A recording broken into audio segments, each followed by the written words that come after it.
Tujuan program Kurda Sayang ini adalah untuk mendorong perekonomian di Kabupaten Sidoarjo. Jadi PT PPR Delta Arta sebagai salah satu BUMD milik pemerintah Kabupaten Sidoarjo berharapnya bisa bersinergi dengan pemerintah daerah dalam pemulihan ekonomi nasional. Nah, salah satunya adalah dengan Kurda Sayang ini. Jadi Kurda Sayang ini adalah pemberian kredit kepada usaha kecil dan mikro dengan suku bunga yang murah hanya sebesar 3% per tahun atau 0,25% per bulan dengan persyaratan yang mudah dan sangat ringan. Jadi dan Kurda ini juga merupakan jawaban atas selama ini harapan dari para UKM yang sudah mengharapkan bantuan dari pemerintah yang sebelumnya sudah mendapatkan dana bergulir, tapi karena memang dana bergulir diberhentikan karena ada beberapa permasalahan, makanya Kurda Sayang ini merupakan jawaban atas harapan dari para UKM yang selama ini membutuhkan bantuan modal khususnya yang terdampak adanya pandemi kemarin. Jadi memang dikhususkan untuk usaha kecil mikro.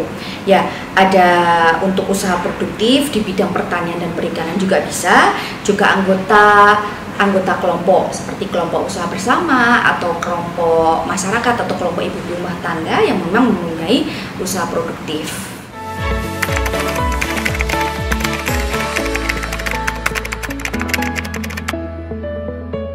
Jadi gini, UKM ini saya sendiri setelah banyak terjun di kredit kepada usaha mikro, ini di tengah pandemi kemarin memang yang paling terdampak gitu.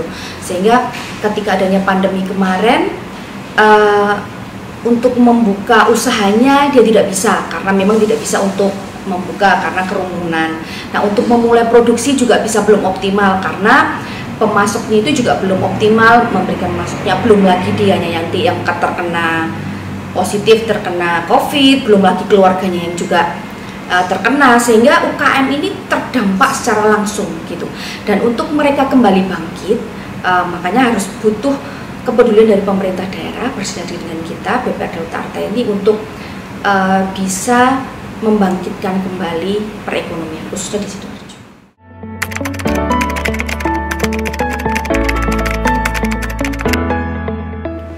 Kalau untuk Pinus Kurda, jadi kita ada klaster. Jadi untuk yang sampai dengan 10 juta, kita hanya perlu KTP, KK, terus surat keterangan usaha.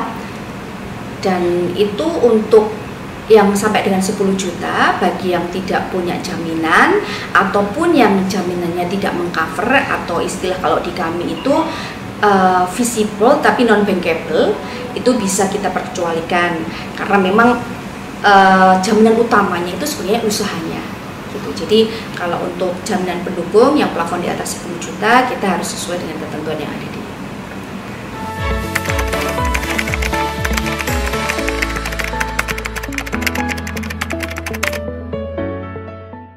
Jadi alhamdulillah sudah tercapai di tahun 2021 kemarin sudah 1.000 lebih UKM yang kita biayai atau kita berikan Kurda Sayang ini dengan plafon pinjaman hampir 28 miliar.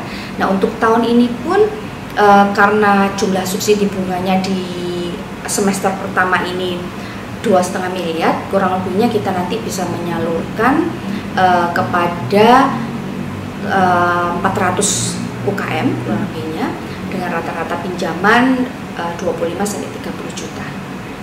Gitu. Iya, karena salah satu syaratnya tadi saya lupa ya menyebutkan bahwa harus ber-KTP Sidoarjo dan berusaha di Sidoarjo.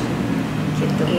Berarti hampir seluruh UKM sudah ini ya Bu ya, dapat pinjaman. Mungkin belum seluruhnya ya, karena memang di Sidoarjo ini kan terkenal sebagai kota UKM dan memang untuk datanya mungkin masih ini ya, masih belum terdata secara menyeluruh.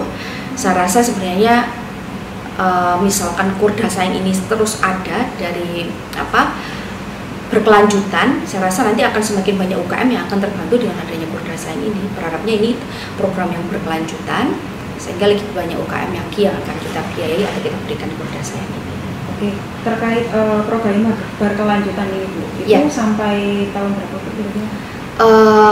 Kalau tahun ini masih, nah untuk tahun depannya saya tinggal menunggu aja dari keputusan. Iya, intinya Delta Arta siap untuk bersinergi dengan pemerintah daerah untuk membantu UKM dalam pemberian kredit yang bersuku bunga murah ini. Karena dengan adanya Porda Sayang ini juga sebagai branding sekarang saya di Delta Arta gitu. Kalau sebelumnya kita terkenal kalau bunganya kan biasanya kita di atasnya bank umum.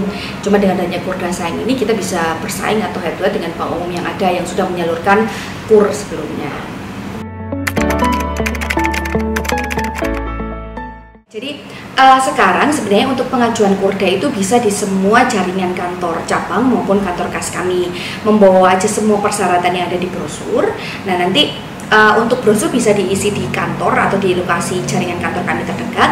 Dan kedepannya kita juga akan bersinergi dengan Sipraja untuk bisa pengajuan Porda ini secara online gitu. Jadi untuk persyaratannya tinggal diupload aja nanti di website.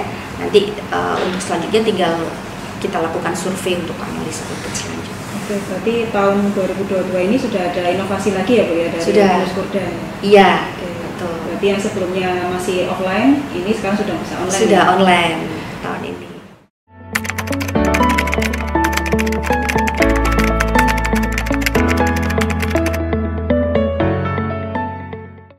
Kalau untuk memulai usaha, saya rasa kredit itu kan diperlukan. Bukan untuk sifatnya yang lebih konsumtif karena kita sudah harus fokus nih di usaha.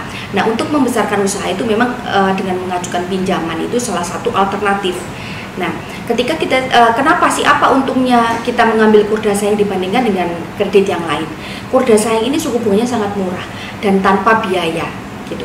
Jadi biayanya itu hanya biaya provisi administrasi itu tidak ada. Kita hanya materai yang memang tertempel di itu, sama nanti kalau ada pengikatan notaris itu ya sesuai dengan tarif yang notaris. Jadi tidak ada biaya yang dibebankan debitur untuk bank itu tidak ada. Jadi selain suku bunganya murah, prosesnya juga mudah, persyaratannya saya rasa sangat mudah gitu. Hanya perlu surat keterangan usaha dari desa kalau yang. Nah ini arahnya memang semua usaha ini untuk mendata itu diarahkan untuk semua UKM yang ada itu atau yang sudah mendapatkan fasilitas Porda itu mempunyai izin NIB sehingga dia menjadi naik kelas gitu. Dari sebelumnya UKM yang tidak berizin, nah dengan pengurusan NIB yang sekarang sangat mudah itu saya rasa akan bagus juga untuk kedepannya masa depan usahanya juga gitu. Karena itu tadi selain suku bunganya murah, persyaratannya mudah, tanpa biaya administrasi dan provisi,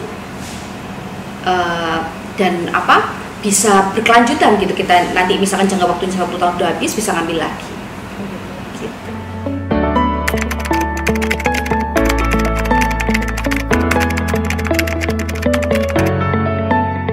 Kalau untuk semester pertama ini nanti kurang lebihnya kita nanti minimal 10 miliar Mbak. 10 miliar? Ya.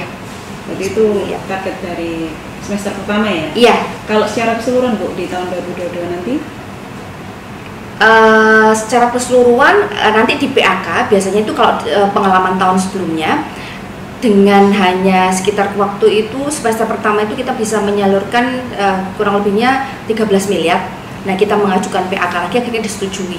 Berharapnya kurang lebihnya sama dengan tahun kemarin atau malah kalau bisa sih lebih, bisa sampai dengan 30 miliar gitu.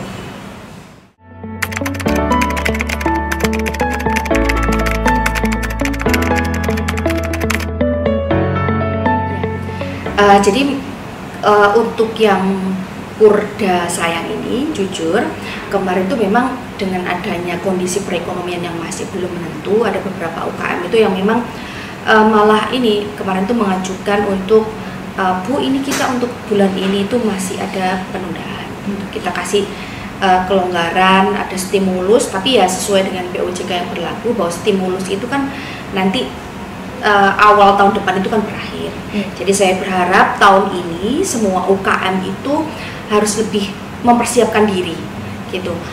Sekiranya apa yang perlu diperbaiki di usahanya harus dipersiapkan karena stimulus itu tahun ini merupakan tahun terakhir gitu. Tahun depan kita sudah harus running seperti tahun-tahun sebelumnya sebelum ada pandemi gitu. Jadi kalau untuk penanganan kredit bermasalah saya rasa sama dengan kredit yang lain, cuman kalau memang UKM yang memang terdampak atau dengan alasan khusus biasanya kita ada treatment khusus juga.